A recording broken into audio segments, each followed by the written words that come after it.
Alright dear students, इस lecture के अंदर हम पढ़ने जा रहे हैं value chain analysis. Again when it comes to SBL तो काफी इंपॉर्टेंट टॉपिक है जो कि एग्जाम के अंदर रूटीन से टेस्ट होने का पोटेंशियल रखता है।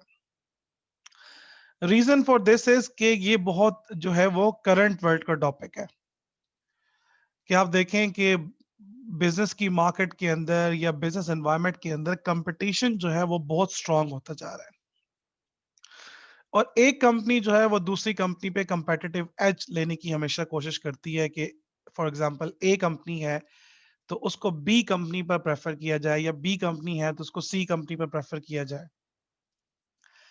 और जब आप करंट बिजनेस एनवायरनमेंट के अंदर जहां पे कंपटीशन बहुत ज्यादा है, compete कर रहे हैं, तो आपको कुछ ना कुछ एक्स्ट्रा करना है, कुछ ना कुछ डिफरेंट करना है, कुछ ना कुछ यूनिक करना है। लेट्स से फॉर एग्जांपल अभी मेरे सामने मेरी वाटर बॉटल पड़ी है, पानी की बोतल पड़ी हुई है। ये पानी की बोतल पे एक ऑर्डिनरी सी चीज है, बहुत सारी कंपनीज जो है ये प्रोडक्ट बना सकती हैं। मेरे सामने इस टाइम जो है वो कुछ बॉल पॉइंट्स पड़े हैं, बहुत ऑर्डिनरी सी चीज है। बहुत सारी कंपनीज जो है ये बॉल पॉइंट्स बना सकती हैं। सिमिलरली मेरे सामने एक टिश्यू बॉक्स है, ऑर्डिनरी सी चीज है, बहुत सारी कंपनी जो है ये टिश्यू बॉक्सेस बना सकती हैं। अब अब आप मार्केट के अंदर जाते हैं, लेट्स अज्यूम मैं अभी आपको पिछले दिनों की बात कर देता हूँ। I was in need of the this toilet paper या टिश्यूज, तो मैं गया सुपर स्टोर पे। तो जब मैं उधर जो है वो टॉयलेट पेपर्स के सेक्शन में गया तो मैंने देखा कि यार बहुत सारी कंपनीज हैं जो कि जिनके जो है वो टिश्यू पेपर्स वहां पर पड़े हुए हैं। अब जाहिर बात है मुझे क्या करना है कि उनमें से सिलेक्शन करनी है कि मैंने कौन सा बॉक्स पिक करना है। सो बीइंग एन अकाउंटेंट, पहले मैंने क्या किया होगा, बीइंग एन अकाउंटेंट तो पहले मैंने प्राइस देखी होगी कि यार अच्छा इसमें सबसे सस्ता टिश्यू बॉक्स कौन सा है। बट अगेन आपको पिछली बार का एक्सपीरियंस बताऊं तो मैंने क्या किया कि सिर्फ प्राइस देखी तो एक टिश्यू पेपर था जो कि बहुत सस्ता लिखा हुआ था। तो मैंने जब उसकी प्राइस पड़ी तो डायरेक्टली जाके मैंने उसके नंबर ऑफ टिश्यू पेपर्स को देख लिया। और सोच रहे होंगे यार सर इतनी कैलकुलेशन करता है। Sometimes you have the time to do that, आप जाके बस टाइम पास कर रहे होते हैं। सो मैंने क्या किया कि मैंने उसके नंबर ऑफ पेपर्स देखे, उस पर लिखा होता था कि आप for example 50 into 2 tissue papers. फिर मैंने एक दूसरा बड़ा बॉक्स उठाया, उसमें मैंने देखा तो उसमें लिखा हुआ था 150 into 2 टिश्यू बॉक्सेस और प्राइस में ठीक ठाक फर्क आ रहा था। सो मैंने क्या किया कि मैंने देखा कि यार इनकी प्राइस तो इक्वल है अब या ऑलमोस्ट सेम है। अब इनमें कौन सा ऐसी कंपनी है जो ज्यादा टिश्यूज प्रोवाइड कर रहे हैं। It can be anything, for example it can be some extra tissues, जिसमें आपने देखा होता है buy one get one free, buy two get one free, कि प्राइस सेम है but they are giving something extra in order to compete in the current market. या for example लिखा हुआ होता है कि अच्छा जी एक आपके फॉर एग्जांपल टेबल साइज जो आपका टिश्यू बॉक्स है उसके साथ जो एक pocket size tissue paper for free. अब ये जो फ्री में एक चीज मिल रही है इसका मतलब है कि उसको मैं कंसीडर करूंगा। हाँ मुझे याद आया यार, हाँ मुझे तो गाड़ी के लिए भी टिश्यू चाहिए होता है, अगर मैं ये खरीद लेता हूँ ना तो फिर ये जो छोटे वाला फ्री बॉक्स आ रहा है ना ये मैं अपनी गाड़ी में रख दूंगा। सो कंपनीज क्या कर रही हैं, आपस में compete करने के लिए कुछ ना कुछ एडिशनल ऑफर करती हैं कि कस्टमर जब उसके सामने इतनी सारी ऑप्शंस होंगी तो उनमें से उनकी कंपनी को प्रेफर करे। ये कॉन्सेप्ट है आपके पास वैल्यू का। और मैंने आपको लास्ट लेक्चर में भी ये बात समझाई थी कि वैल्यू हम उस चीज को कहेंगे जिसको कस्टमर वैल्यू कंसीडर करेगा। कंपनी नहीं जिसको वैल्यू कंसीडर करेगी, कंपनी तो बहुत सारी चीजों को वैल्यू कंसीडर कर सकती है। फॉर एग्जाम्पल कंपनी तो बीइंग एथिकल को भी वैल्यू कंसीडर कर सकती है, वो तो कंपनी के पॉइंट ऑफ व्यू से ठीक है, मैं कस्टमर पॉइंट ऑफ व्यू से बात कर रहा हूँ। So value relates to the benefit that a customer obtains from a product और सर्विस। तो जिस तरह मैंने आपको बताया कि कंपटीशन इतना ज्यादा है कि आप बहुत बड़े बड़े ब्रांड्स उठा के देख लें, आप KFC उठा के देख लें। मैंने आपको बताया कि एक टाइम था कि they were selling the zingers burgers at a very significantly high price. Nowadays आप जब जाएं डील्स लगी होती हैं। रीजन इसके मार्केट के अंदर फ्राइड चिकन वाले बहुत सारे बिजनेस आ गए हैं। Now the KFC needs to think यार अब हमें डील्स लगानी पड़ेंगी ताकि कस्टमर हमारी तरफ अट्रैक्ट हो जाए, कुछ ना कुछ एक्स्ट्रा करना पड़ेगा। देखें जिस तरह फॉर एग्जांपल जो वैल्यू मील्स होती हैं, अब KFC ने तो नाम भी वैल्यू मील रखा हुआ है। अब जो वैल्यू मील उन्होंने नाम रखा हुआ है ये वो मील है जिसके अंदर वो वैल्यू ऑफर कर रहे हैं। अगर आप उन प्रोडक्ट्स को इंडिविजुअली कैलकुलेट करें तो वो जाके फॉर एग्जांपल 1800 2000 की बनती है, और वो आपको बंडल के अंदर या डील के अंदर या मील के अंदर आपको वो 1200-1300 रुपए की दे रहे हैं. So you are saving 600 to 700 rupees in that, which the customer considers the value. जैसे फैमिली डील्स हैं, फैमिली मील्स हैं, वैल्यू मील्स हैं, ये सारी क्या चीजें हैं कि कस्टमर को बताया जा रहा है कि अगर आप ये ये चीज लेंगे, इंडिविजुअली नहीं लेंगे बल्कि ये डील आप ऑप्ट करेंगे, तो you will be saving something. Kids वगैरह की डील है, बच्चों वगैरह की डील होती है जिसमें ये केएफसी वगैरह एक टॉय दे रहे होते हैं, तो बच्चे जाके पहली फरमाइश कर लेते हैं कि हमने जो है ना वो बच्चों वाली मील लेनी है जिसके अंदर टॉय है. सो ये क्या चीजें हैं कि जिसको बच्चे एक वैल्यू कंसीडर करते हैं. सिमिलरली आप देखें, फॉर एग्जांपल आप एक फैमिली है जिसको हैंग आउट करना है, लाइक फॉर एग्जांपल मियाँ बीवी है, they want to spend some time together. Meanwhile वो ये भी चाहते हैं कि यार थोड़ा बच्चा भी उनके एंजॉय कर लें, so they are opting for a place कि जहाँ पे प्ले एरिया बच्चों का बना हुआ है, कि meanwhile they are sitting on the table having some talks, तो उनके बच्चे जाके वो प्ले एरिया के अंदर एंजॉय कर लें. अब ये जो प्ले एरिया के कभी पैसे नहीं होते, इट्स टोटली फ्री. पेरेंट्स वहां पे क्यों जाते हैं कि यार बच्चे एंगेज हो जाएंगे, हम थोड़ी बातचीत कर लेंगे, थोड़ा टाइम आपस में स्पेंड कर लेंगे. सो वो जब वहां पे जाते हैं तो they consider it a value कि that company is offering to them. It can be anything. For example मैं एक जगह से अपनी गाड़ी का ऑयल चेंज कराता हूँ, आफ्टर फॉर एग्जांपल वो मुझसे पूछते हैं कि सर आपकी मंथली जो है वो एवरेज आपकी कितनी माइलेज है, and then I tell them, और फिर वो अपने सिस्टम में उसको फिक्स कर लेते हैं. जब मेरे ऑयल चेंज का टाइम आता है तो I start getting messages from them कि सर आपका ऑयल चेंज का टाइम आ गया, क्योंकि usually these are the things you can forget, भूल सकते हैं आप, और ये चीजें अगर आप भूल जाएं तो it can damage the engine of your car. मुझे वहां से मैसेजेस आना शुरू हो जाता है कि सर आपके ऑयल फिल्टर के चेंज का टाइम आ रहा है, आपके इंजन के फिल्टर का चेंज, ऑयल फिल्टर के ऑयल चेंज का टाइम आ रहा है, एटसेट्रा एटसेट्रा. सो ये जो मुझे रिमाइंडर्स आ रहे हैं, अगर मैं पढ़ा लिखा आदमी हूं तो I am going to consider it a value. मैंने पढ़ा लिखा क्यों है, कुछ लोग ऐसे होते हैं जो कि इन सारी चीजों से बड़े जो है ना वो बेजार हुए होते हैं, कहते हैं यार ये क्यों मैसेजेस कर रहे हैं हमें, हालांकि they are giving you some kind reminders कि सर आपके ऑयल जो है उस गाड़ी के चेंज का टाइम आ रहा है. So anything can be consider a value. ये भी हो सकता है कि एक चीज को मैं वैल्यू कंसीडर करता हूं, आप ना करते हो. ठीक है. फॉर एग्जाम्पल मैंने भी आपको वैल्यू मील की बात की. अगेन कौन लोग उसको देंगे, फैमिली जाएगी तो वैल्यू मील ऑप्ट करेगी, but if someone single is going to eat that thing, तो वो केएफसी से शायद कंप्लेन करेगा, यार अपने सारी डील्स जो है ना फैमिली वालों के लिए लगाई हुई है, कोई इंडिविजुअल्स के लिए आपके पास डील नहीं है. सो अगेन हर कस्टमर उसको एक चीज को वैल्यू कंसीडर नहीं करेगा, but we are particularly talking about overall customers. So value is provided by the attributes of the product or service, like do something different, do something unique. Then customers are willing to pay money to obtain goods or services because of the benefits they receive. Even the price they are willing to pay puts a value on those benefits. Sometimes, like if you are offering a very unique product or very unique services, very different from others, तो ये हो सकता है कि जो आपका customer है वो आपको अनयूजुअली पे करने के लिए तैयार हो, लाइक यूजुअल प्राइस से ज्यादा पे करने के लिए तैयार हो, बिकॉज दे नो कि the level of services, the level of goods they are getting is much different from others.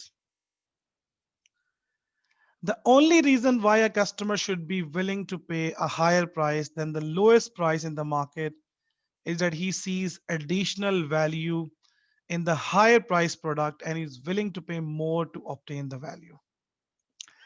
अब चूंकि आप स्ट्रेटेजिक बिजनेस लीडर के स्टूडेंट्स हैं, तो मैं यहाँ पे आपको थोड़ी सी इस बात पे भी कमेंटिंग कर दूं कि हमेशा आप एक स्ट्रेटेजी पे नहीं चल सकते, हमेशा आप एक स्ट्रेटेजी पे नहीं चल सकते, और फिर हमेशा एक ही मार्केट के लिए एक स्ट्रेटेजी रहे ये भी पॉसिबल नहीं है. एक टाइप के कस्टमर के लिए एक स्ट्रेटेजी रहे ये भी पॉसिबल नहीं है. एक तो आपको यूजुअली थोड़े थोड़े अरसे बाद जो है ना वो अपनी स्ट्रेटेजीज जो है वो चेंज करनी पड़ती है. अब चूंकि यहाँ पे बात की है हमने हाई प्राइस और लो प्राइस की, समटाइम्स आप एक ऐसी मार्केट के अंदर ऑपरेट कर रहे होते हैं जहां पे लो प्राइस जो है ना वो लो क्वालिटी का सिंबल समझा जाता है. कि यार फिर लोग लोग अपने मुंह से खुद भी कह भी देते हैं, यार सस्ती चीज है तो फिर उतना ही चलेगी ना जितने उसके पैसे हैं। इवन शॉपकीपर्स आपको कहते हैं भाई इतने पैसों में तो यही मिलता है। सो यूजुअली एक मार्केट के अंदर एक ट्रेंड भी होता है कि यार सस्ती चीज जो है ना वो उसकी क्वालिटी भी लो होगी, एंड वाइस वर्सा महंगी चीज की क्वालिटी भी अच्छी होगी। सो अगर आप मार्केट के अंदर compete करने के लिए लो बॉलिंग करते हैं, यानी जो बाकी मार्केट में कंपैटिटर्स आप जितनी प्राइस पे सेल कर रहे हैं उससे कम बेचने की कोशिश करते हैं, even the same product, having the same features, having the same quality, still ये बात याद रखिएगा कि लोग ये कंसीडर कर सकते हैं कि आपने कोई दो नंबरी की होगी या आपकी क्वालिटी वैसी नहीं है जैसी बाकियों की है, because why you are offering so much low price. तो ये याद रखिएगा कि व्हेन समटाइम्स आप बहुत ज्यादा बार्गेनिंग की तरफ जा रहे होते हैं या अपनी पोजीशन को बहुत ज्यादा लोअर डाउन कर लेते हैं, तो कस्टमर ये कंसीडर कर सकता है कि द क्वालिटी ऑफ प्रोडक्ट और services you are providing may not be worth it. So इसलिए बिजनेसेस जो हैं वो अ, बड़े एहतियात से जो है वो अपनी प्राइसिंग स्ट्रेटजीज जो है वो चूज करते हैं, because you are strategic business leader student. तो मैंने कहा यहाँ पे इस बात पे कमेंट कर दूं कि जो प्राइसिंग स्ट्रेटजीज हैं इसको बहुत देखभाल के जो है वो करना पड़ता है। So sometimes you are offering a very higher price, ये भी नेगेटिव जा सकता है कि यार लोग कहेंगे भाई आपकी प्रोडक्ट में खास क्या है, आप क्या मतलब क्या हीरे सेल कर रहे हैं। Even sometimes people gonna make fun of your product कि जब when you are keeping it too expensive, कि है क्या यार इसमें। सो ये देखना पड़ता है कि आप कौन सी मार्केट के अंदर सेल कर रहे हैं, कौन सी प्रोडक्ट सेल कर रहे हैं, कौन सी सिचुएशन के अंदर कर रहे हैं। For example economic recession and you are keeping your prices too high, तो कोई भी परचेज नहीं करेगा। People are having the money, economy अच्छी चल रही है, then it's the best time to take cash out of people's pocket. So ये जो प्राइसिंग स्ट्रेटजीज है ये कंपनी बड़ी एहतियात से चूज करती है। अब आज का जो हमारा मेन टॉपिक है, पहले तो हमने जो है ना वो एक बाय द वे नॉलेज जो है वो डिस्कस की है जो कि इंपॉर्टेंट है वैल्यू चेन एनालिसिस को समझने के लिए। अब हम मेन टॉपिक पे आ रहे हैं। देखें, जब आप किसी शॉप पर जाते हैं, किसी इदारे में जाते हैं, किसी कंपनी के पास जाते हैं, किसी ऑर्गेनाइजेशन में जाते हैं, इधर you are buying a product और you are taking the services. So याद रखिएगा कि हम किसी एक फीचर पे रिलाई नहीं कर रहे होते। मिसाल के तौर पे मुझे जो है वो अपने रूम के लिए एक एसी चाहिए, लेट्स अज्यूम मुझे एक एसी चाहिए। अब मैं एक ऐसी शॉप पे जाऊंगा जहां पे काफी वैरायटी हो एसीस की, ठीक है। वहां पर मैं उसको रनिंग कंडीशन में भी चेक कर सकूं, for example in terms of cooling, in terms of throw speed, air वगैरह एटसेट्रा फंक्शंस। डिस्प्ले में भी लगा हो कि यार मैं उसको फिजिकली देख सकूं कि अच्छा जो प्रोडक्ट मैं ले रहा हूँ ये कैसी है। इसके अलावा अगर मैं एसी परचेज कर लेता हूं तो फॉर एग्जांपल उसकी प्राइस भी बड़ी अप्रोप्रिएट हो मार्केट से, लाइक वो बहुत अनयूजुअल मुझे चार्ज ना कर रहे हो, कंपनी प्राइसेस पे मुझे दे रहे हो। इसके अलावा मैं ये भी देखूंगा कि अगर मैं उनसे एसी परचेज कर लेता हूं तो यार ये मेरे घर तक मुझे उसको डिलीवर भी कर दें, हो सकता है मेरी गाड़ी में एसी ना आ सकता हो तो मुझे डिलीवरी सर्विसेज प्रोवाइड कर लें, अदरवाइज मुझे एसी परचेज करके बाहर किसी को देखना पड़ेगा कि यार मेरे घर तक एसी पहुंचा दो। हाँ, एसी अगर वो डिलीवर कर देंगे then I will be asking another question कि do you have an electrician कि जो कि इस एसी को फिक्स भी कर दे, ताकि जब आप एसी इंस्टॉल कर रहे होते हैं तो उसमें भी अगेन एहतियात की जरूरत होती है, उसमें गैस वगैरह होती है वो लीक हो जाती है अगर कोई आपको प्रॉपर अप्रोप्रिएट इलेक्ट्रिशियन ना मिले। अब मैंने देखा कि यार एक कंपनी है जो कि बहुत बड़ी शॉप है, उनके पास तमाम कंपनीज की वैरायटी भी है, एसीज भी तमाम डिस्प्ले हुए हुए हैं, मार्केट से कम प्राइसेस पर भी वो सेल करते हैं, ठीक है। और इसके अलावा एसी घर पे आपको फ्री डिलीवर भी कर देते हैं, इंस्टॉलेशन के लिए उनके पास अपना स्टाफ अवेलेबल है, और इंस्टॉल करने के बाद भी even they give you guarantee कि अगर वो एसी सही ऑपरेशनल नहीं है तो they will be giving you the free checkups. अब ये सारी सहूलतें देखने के बाद मैं उस बिजनेस को सेलेक्ट कर लूंगा, बट इफ मैं इसको थोड़ा सा एग्जांपल को चेंज कर देता हूं कि यार एसी तो सही प्राइस पे मिला, लेकिन वो कह रहे हैं गारंटी वारंटी कोई नहीं है भाई, आप यहाँ से दुकान से बाहर लेकर निकले उसके बाद हमारी जिम्मेदारी नहीं है, जो करना है इसी दुकान पे चेक कर लो। अब मुझे तो कोई स्टेटमेंट इस तरह दे देगा, अक्सर दुकानदार दे देते हैं, तो वहीं पे मुझे डाउट हो जाएगा कि यार ये जो इस तरह की बात कर रहा है ना, इस मोबाइल शॉप पे अक्सर आप मोबाइल को यूज में लें तो कहते हैं कि बस काउंटर की गारंटी है, काउंटर से आप हटे तो उसके बाद हमारी कोई गारंटी नहीं है। बंदा वहीं से डाउट में आ जाता है कि यार ये क्या बात है, इसका मतलब है कि there is something wrong in it, कुछ कुछ यहाँ पे अनयूजुअल सा है। वैल्यू चेन का कॉन्सेप्ट एग्जैक्टली यही है जो मैंने आपको अपनी एग्जांपल में बताया, कि अगर कंपनी चाहती है कि एक ओवरऑल वैल्यू अपने कस्टमर्स को डिलीवर करे, तो कंपनी को अपने हर फंक्शन में, कंपनी को अपनी एक्टिविटीज की जो चेन है उसमें हर एक्टिविटी के अंदर वैल्यू ऐड करनी पड़ेगी। जिस तरह मैंने अभी आपको एग्जांपल दी कि they are having the best collection, तो इन टर्म्स ऑफ कलेक्शन भी वो वैल्यू दे रहे हैं, बेस्ट प्राइस के टर्म्स में भी वैल्यू दे रहे हैं, डिलीवरी की सर्विसेज में भी वैल्यू दे रहे हैं, आफ्टर सेल सर्विसेज में भी दे रहे हैं, इंस्टॉलेशन में भी दे रहे हैं। यानी जो उनकी पूरी एक चेन ऑफ एक्टिविटीज है, उस हर एक्टिविटी के अंदर they are giving you value which is producing an overall value for the customer. So ये कॉन्सेप्ट है वैल्यू चेन का, कि यार अगर बिजनेस एक सक्सेसफुल बिजनेस सक्सेसफुल होना चाहता है, एक ओवरऑल वैल्यू आप चाहते हैं कि आप अपने कस्टमर को ऑफर करें, तो फिर आपको अपने हर एक्टिविटी के अंदर जो कि आपकी बिजनेस की है, आपकी बिजनेस चेन की है, उसके अंदर आपको वैल्यू जो है वो ऐड करनी पड़ेगी। So concept of value chain is a framework for analyzing how value can be added to a product or service has been provided by the porter. So the porter competitive strategy group the activities of a business entity into a value chain. उसने कहा यार ये जो different activities company provide कर रही है ना, ये सारी एक वैल्यू चेन है। A value chain is a series of activities, each of which adds value. The total value added by the entity is the sum of the value created by each stage along the chain. Her stage पे, हर activity पे जो आप value आप provide कर रहे हैं, उनका total करें तो वो ओवरऑल वैल्यू निकल आएगी जो कि आप कस्टमर को ऑफर कर रहे हैं। This total value added is referred to as margin and represents the excess that the customer is prepared to pay above the underlying cost to the company of obtaining, resourcing and providing value activities. देखिए ना, जिस तरह बहुत सारी companies पे ये model apply होता है, आप बेशक इंटरनेट पे जाके इसको चेक भी कर सकते हैं, कुछ आपको मशहूर मॉडल्स मिल भी जाएंगे जो कि अप्लाई हुए होते हैं। फॉर एग्जांपल स्टारबक्स, आपने नाम सुना होगा, मशहूर कॉफी का ब्रांड है, पूरी दुनिया के अंदर इनकी आउटलेट्स हैं, इजीली अवेलेबल हैं, एक्सेसिबल है टू द कस्टमर्स, एयरपोर्ट्स पे होती हैं, हाई स्ट्रीट्स में होती हैं, ठीक है, जहाँ पे usually you are walking and want to have a cup of coffee in your hand, तो वहां पे आपको हाई स्ट्रीट शॉप्स पे ये अवेलेबल होती हैं, नियर टू एयरपोर्ट्स आपको ये अवेलेबल होती हैं। सो इसके अलावा जो उनका सोर्स है जहां से वो कॉफी जो है वो परचेज करते हैं, वो भी वर्ल्ड बेस्ट रिसोर्स होता है। They search for suppliers having the world's best coffee.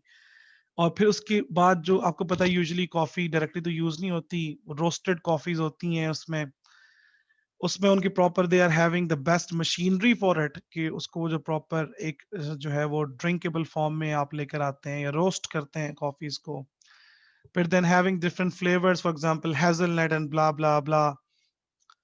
सो इसके अलावा in terms of price be, in terms of customer feedback be, when they deliver you the service, so then they ask you कि sir आपको ये पसंद आई है, if you're having a problem then you can replace it, etc etc।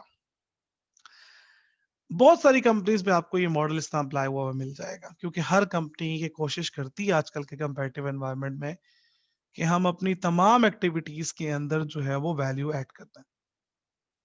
The more value an organization creates, the more profitable it is likely to be. And when you provide more value to your customers, you build competitive advantage. यानी competitive advantage का क्या मतलब है कि the customer will be preferring your products over the rest of the competitors in the market. So इस tool को हम कैसे अप्लाई करेंगे? मैंने भी आपको एक्सप्लेन कर दिया कि हर एक्टिविटी में जो कि चेन है आपकी एक्टिविटीज की, उसके अंदर आपको वैल्यू ऐड करनी है। तो जब हर एक्टिविटी में वैल्यू एडेड होगी तो एक ओवरऑल वैल्यू जो है वो कस्टमर को डिलीवर होगी, जिसकी बेसिस पे वो आपकी प्रोडक्ट को प्रेफर भी करेगा, even they may be ready to pay the premium for it. So value chain analysis is a strategy tool used to analyze internal firm activities. Its goal is to recognize which activities are most valuable, that is are the source of cost or differentiation advantage. ये already हम discuss कर चुके हैं। आपके पास cost और differentiation focus तीन strategies हमने discuss की थी। So which activities are most valuable to the firm and which ones could be improved to provide competitive advantage? कहाँ हम जो है वो कस्टमर को प्रीमियम चार्ज कर सकते हैं। जैसा मैंने अभी आपको बताया ना कि अगर आप एक ऐसी प्रोडक्ट या सर्विस की हाई प्राइस आपने रखी हुई है जिसके अगेंस्ट आप कुछ भी वैल्यू नहीं प्रोवाइड कर रहे, तो कस्टमर आके आपको रोस्ट करेगा और कहेगा कि यार आप इसमें क्या हमें एक्स्ट्रा प्रोवाइड कर रहे हैं जो आपने इतनी हाई प्राइस रखी हुई है। Even sometimes I do this. किसी बंदे ने कोई आम सी चीज की इतनी हाई प्राइस रखी हुई है तो मैं उसे कहता हूँ कि भाई क्या आप प्रोवाइड कर रहे हो, is there anything special in it? So I think this statement is enough to roast a person की, अगर आप उससे कह रहे हैं कि भाई इसमें आप क्या स्पेशल प्रोवाइड कर रहे हैं। In other words, by looking into internal activities, the analysis reveals where a firm's competitive advantage and disadvantages are. जहां पे आप बहुत ही कोई डिफरेंट फीचर या सर्विस प्रोवाइड कर रहे हैं, वहां पे आपकी बार्गेनिंग पावर हाई है, you can play with it, जितना मर्जी चार्ज करें। लेकिन जहां पे आपको पता है कि ऑलरेडी आप वीक है, तो वहां पे आपको बैकफुट पे आना पड़ेगा। The firm that competes through differentiation क्या होती है? यानी आपके जो फीचर्स हैं, जो आपके यूनिकनेस आपके प्रोडक्ट की, advantage will try to perform its activities better than competitors. If it competes through cost advantage, yani by providing the lesser price, it will try to perform internal activities at the lower cost. When a company is capable of producing goods at a lower cost than the market price or to provide superior products, it earn profits. So ये तो common sense की बात है, जो कि अब आप accountancy के स्टूडेंट्स हैं, M1 से लेके अब तक आप ये सारी प्रॉफिटेबिलिटी पढ़ते आ रहे हैं। सो यू नो बेटर कि अगर आप एक चीज कम पैसों पे बना रहे हैं, ज्यादा पैसों पे सेल कर रहे हैं, ठीक है, या कम पैसों पे बना रहे हैं, कम पैसों पे सेल कर रहे हैं, लेकिन ज्यादा क्वांटिटी में कर रहे हैं, तो जाहिर बात है कि फिर you are going to make enough profit from it. अब पोर्टर ने क्या किया कि उसने कंपनी की एक्टिविटीज को, और ये जो चेन ऑफ एक्टिविटीज है, इसको दो हिस्सों में डिवाइड किया। एक को उसने कहा प्राइमरी वैल्यू चेन और एक को उसने कहा सेकेंडरी वैल्यू चेन, यानी सपोर्ट एक्टिविटीज। जाहिर बात है प्राइमरी वैल्यू चेन क्या है? प्राइमरी एक्टिविटीज है ना, जिस तरह बाइंग ऑफ मटेरियल है, प्रोसेसिंग इट है, स्टोरिंग इट है। मतलब आपने आपने एक मटेरियल बाय किया, उसको आपने जाहिर बात है स्टोर करना है, होल्ड करना है, फिर आपने उस मटेरियल को प्रोसेस करना है, उससे फिर गुड्स बनेंगी, फिर उन गुड्स को आपने स्टोर करना है, फिर गुड्स को डिलीवर करना है टू द कस्टमर्स, और फिर उन गुड्स को से बेचने के लिए मार्केटिंग करनी है, और फिर एक दफा गुड्स बेच दी तो उसके बाद कस्टमर के साथ कांटेक्ट भी बना के रखना है आफ्टर सेल सर्विसेज की कंडीशन सूरत में। सॉरी, ये सब जो है ये प्राइमरी वैल्यू चेन है, जो मैंने अभी आपको जल्दी से बता दिया। कि इनबाउंड लॉजिस्टिक्स क्या है? लॉजिस्टिक्स जाहिर बात है नाम से जाहिर है कि something movable. These are all processes related to receiving, storing and distributing inputs internally. Inputs means जो कि आप मटेरियल सोर्स कर रहे हैं। जो मटेरियल बाय कर रहे हैं, जो मटेरियल सोर्स कर रहे हैं, जो कि आपकी सप्लाईज हैं. Your supply relationship are a key factor in creating a value here. सस्ता मटेरियल मिल रहा है, फायदा है. ज्यादा क्वांटिटी में मिल रहा है, फायदा है. जिस टाइम जितना चाहे मिल जाता है, फायदा है. क्विकली मिल जाता है, फायदा है. सेफली मिल जाता है, फायदा है. ये सारी चीजें जो हैं वो वैल्यू में कंसीडर की जाती. से फॉर एग्जाम्पल आपको बहुत अच्छा मटेरियल मिल रहा है, लेकिन जब आप तक पहुंचता है तो बहुत महंगा हो चुका होता है. इतनी जो है वो उसकी फ्रेट आ जाती है या ट्रांसपोर्टेशन कॉस्ट आ जाती है. ये वैल्यू नहीं है. बहुत अच्छा मटेरियल आपको मिल रहा है, पहुंचते पहुंचते ही उसकी हालत बिगड़ जाती है, ये भी वैल्यू नहीं है. बहुत महंगा मिल रहा है, ये भी वैल्यू नहीं है. सो वैल्यू क्या है, जो कि ऑलरेडी मैंने आपको डिफाइन कर दिया. पेपर में जब सवाल आएगा तो देखना है मटेरियल हम जो सोर्स कर रहे हैं, सप्लाईज जो है सस्ती मिल रही है क्या, फायदा है. टाइमली मिल रही है, फायदा है. जितनी क्वांटिटी चाहिए उतनी मिल जाएगी. For example just in time पे अगर हमारी इन्वेंट्री सिस्टम चल रहा है तो उसमें तो हम स्टॉक नहीं रखते ना, पड़ा हुआ है आपने मैनेजमेंट अकाउंटिंग में. तो जिस टाइम हमें जितना स्टॉक चाहिए अगर उतना मिल जाता है, ये भी वैल्यू है. एक बार मटेरियल आ जाएगा तो फिर क्या करेंगे, उस इनपुट को आउटपुट में कन्वर्ट करना है. सो आपके पास एनवायरमेंटल फ्रेंडली मशीन्स हैं, ये भी वैल्यू है. आपके पास मशीन्स हैं जिनकी, अब आप अपने F5 का नॉलेज जो है ना वो अपने माइंड में ले आए, जिसकी सेटअप कॉस्ट कम है, ठीक है, ये भी वैल्यू है. नंबर ऑफ यूनिट ज्यादा प्रोड्यूस होते हैं, ये भी वैल्यू है. वेस्टेजेस कम होते हैं, ये भी वैल्यू है. सो अब ऑपरेशन से रिलेटेड तमाम अपने माइंड में बेनिफिट्स ले आए.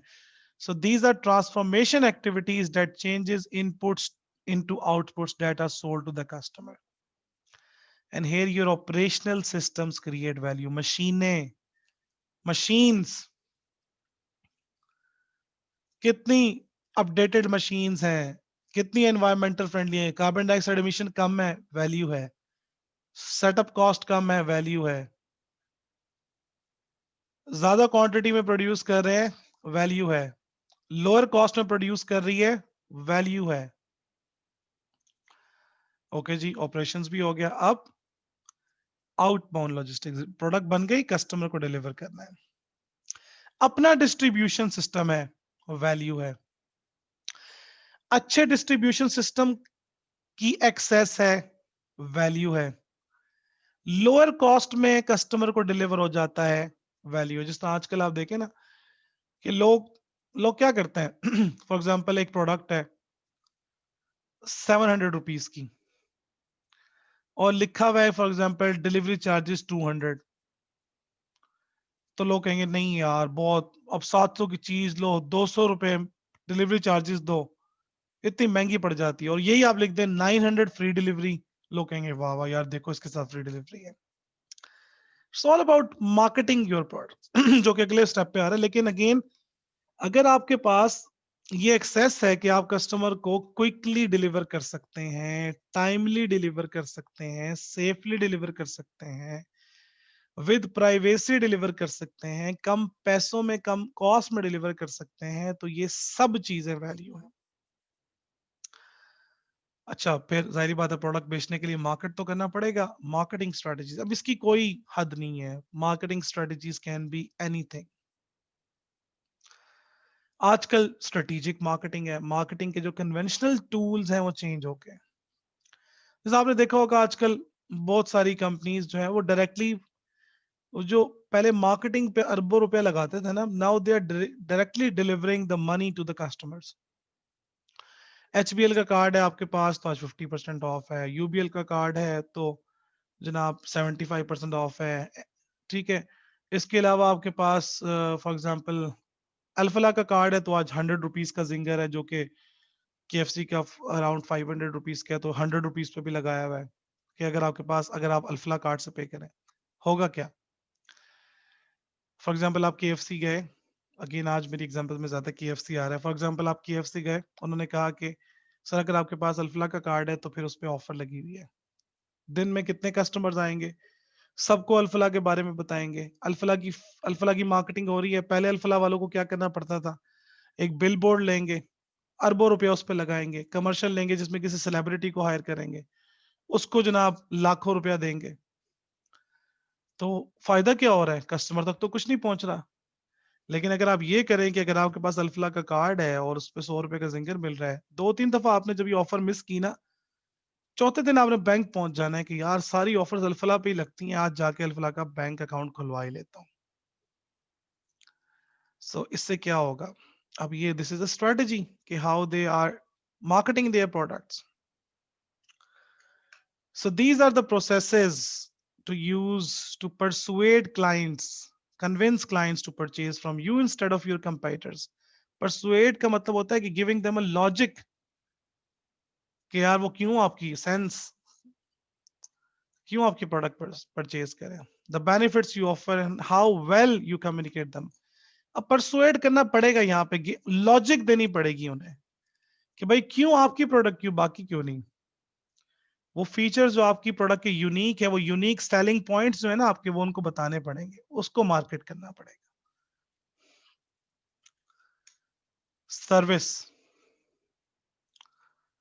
these are the activities related to maintaining the value of your product or service to your customers once it has been purchased. Connected रहें। जारी बात है, एक दफा उसने आपसे प्रोडक्ट परचेज कर लिया, ये तो नहीं कि हमने उसको भूल जाना है या कभी दोबारा उसने हमारी तरफ आना नहीं है। कनेक्टेड रहेंगे, हम उसको मैसेजेस करते रहेंगे, आफ्टर सेल सर्विसेज के बारे में उनसे बातें करते जाएंगे, ताकि वो आइंदा भी हमारी प्रोडक्ट को प्रेफर करें, हमारी प्रोडक्ट दूसरों को रेकमेंड करें। ये था प्राइमरी वैल्यू चेन। अब है हमारे पास सपोर्ट एक्टिविटीज। पोर्टर ने कहा कि यार सिर्फ प्राइमरी वैल्यू चेन को ठीक नहीं करना, उसमें तो आपने हर स्टेज पे वैल्यू ऐड करनी ही करनी है, यानी इनबाउंड लॉजिस्टिक पे भी करनी है, अच्छा मटेरियल सोर्स करना है, उसको अच्छी मशीनों पे कन्वर्ट करना है आउटपुट्स में, अच्छे डिस्ट्रीब्यूशन चैनल से डिलीवर करनी है, अच्छी मार्केटिंग करनी है, अच्छी आफ्टर सेल सर्विसेज देनी है, तो हमने डिस्कस कर लिया। अब आपके पास सेकेंडरी वैल्यू चेन है, जिसमें सबसे पहले प्रोक्योरमेंट है, यानी बाइंग द रिसोर्सेज ना, मटेरियल को बाय करना, प्लांट्स बाय करना, इक्विपमेंट्स बाय करना। जितनी अच्छी आपकी बाइंग होगी उतना आपको बेनिफिट मिलेगा, both in terms of cost, sustainable earnings. Technology जितनी स्ट्रांग होगी उतना आपको बेनिफिट होगा। If you are having a website, plus point है, वैल्यू है। Having an application, plus point है। Management information system, plus point है। Innovation in the form of research and development, plus point है। So these are activities related to any developed in the technological system of the entity, such as product design, IT systems, human resource management। जाहिर बात है, लोग आपके पास जितने काबिल होंगे, जितना अच्छा वो आपके कस्टमर के साथ बिहेव करेंगे, जितना वो अपनी प्रोडक्ट और सर्विसेज डिलीवर करने में वेल ट्रेन्ड होंगे, तो फॉर एग्जाम्पल ये कोई भी कंपनी हो सकती है। आप एक मोबाइल लेते हैं और एक कंपनी का ही यूज करते आ रहे हैं क्योंकि उनकी कंसिस्टेंट क्वालिटी है। आप एक बार्बर से कटिंग करवाते हैं बिकॉज वो हर बार आपको, आप जिस तरह की उसको कटिंग बताते हैं वो उस तरह की कटिंग करके आपको सेटिस्फाई करता है। आप एक जगह से खाना खाते हैं because every time you find the taste consistent, change नहीं होता। ऐसी जगह से आप कभी भी खाना नहीं खाएंगे, एक टाइम एक टेस्ट है, दूसरे टाइम पे दूसरा टेस्ट है। ऐसी जगह से कभी भी आप चीज सामान नहीं खरीदेंगे जहां का स्टाफ बदतमीज है। So these are activities concern with recruiting, training, developing and rewarding people in the organization. Rewarding इसलिए कि अगर वो वेल रिवॉर्डेड हैं तो मोटिवेटेड होंगे। और फिर लास्ट चीज है कॉर्पोरेट इंफ्रास्ट्रक्चर, यानी हायरार्कीज, यानी रिपोर्टिंग लाइंस, यानी ऑर्गेनाइजेशन के पास अपना मैनेजमेंट इंफॉर्मेशन सिस्टम, यानी ERPs, एंटरप्राइज रिसोर्स प्लान्स, यानी क्वालिटी कंट्रोल। सो जितना कॉर्पोरेट स्ट्रक्चर आपका स्ट्रांग होगा, डिफाइंड रिपोर्टिंग लाइंस होंगी, टास्क प्रॉपरली डिफाइंड होंगे, प्रिंसिपल बेस्ड अप्रोच होगी, आउटपुट ओरिएंटेड काम होगा, उतना ही ऑर्गेनाइजेशन जो है वो ग्रो करेगी। सो बस पेपर में जब आ जाएगा तो आसान सा मॉडल है। आपने वैल्यू चेन अगर अप्लाई करना है, so primary value chain primary activities, secondary value chain support activities. अब लिंक क्या है प्राइमरी सपोर्ट में? देखिए, मैंने आपको बताया प्राइमरी एक्टिविटीज तो वो हैं जो कि आप इनपुट्स को आउटपुट में कन्वर्ट कर रहे हैं, मार्केट कर सॉरी सेल कर रहे हैं, मार्केट कर रहे हैं। सो प्राइमरी एक्टिविटीज तो आपकी मटेरियल से स्टार्ट हो गई, प्रोसेसेस में आ गई, ऑपरेशंस में कन्वर्ट हो गया, आउटपुट आ गया, स्टॉक आ गया, डिस्ट्रीब्यूशन है, मार्केटिंग है, आफ्टर सेल्स है। बहुत इंपॉर्टेंट है ऑर्गेनाइजेशन के लिए, इग्नोर नहीं किए जा सकते। लेकिन सेकेंडरी एक्टिविटीज जो सपोर्ट एक्टिविटीज जो हैं ये भी कम नहीं है। मिसाल के तौर पे अगर आपके पास ऑपरेशंस बड़े स्ट्रांग हैं, लेकिन बहुत ही कन्वेंशनल प्रोडक्ट आप मार्केट में सेल कर रहे हैं, अब लोगों ने नए अंदाज में नई प्रोडक्ट, नए जदीद डिजाइन के साथ मार्केट में प्रोडक्ट बेचना शुरू कर दी है, तो रिसर्च एंड डेवलपमेंट के बगैर भी आपकी कंपनी का गुजारा नहीं है। बहुत अच्छा आपका आउटपुट का सिस्टम है, कॉर्पोरेट इंफ्रास्ट्रक्चर नहीं है, उसमें लूप होल्स हैं, अगेन वैल्यू प्रोवाइड नहीं होगी। ह्यूमन रिसोर्स मैनेजमेंट नहीं है, वैल्यू प्रोवाइड नहीं होगी। सो प्राइमरी के साथ साथ जो सपोर्ट एक्टिविटीज हैं इनका ऑर्गेनाइजेशन में होना भी बहुत जरूरी है। अगर नहीं होगा तो फिर प्रॉब्लम्स आएंगी। आपकी स्लाइड के अंदर जो है वो आपको एक मॉडल अप्लाई किया हुआ मिला हुआ है, value chain diagram international sports wear. इसको आपने रीड कर लेना है और आपने देख लेने हैं कि आप इसको किस तरह अप्लाई करते हैं। सो वैल्यू किस तरह प्रोवाइड की जाएगी कस्टमर को, methods of adding value, value addition कैसे होगी, प्रोडक्ट डिजाइन चेंज करें, making it easier for a customer to buy, user friendly applications बनाएं, हाई स्ट्रीट्स पे अपनी आउटलेट्स बनाएं, ब्रांड को प्रमोट करें, brand awareness, brand loyalty create करें, डिलीवरी टाइम को रिड्यूस करें, क्वालिटी सर्विसेज प्रोवाइड करें। ठीक है।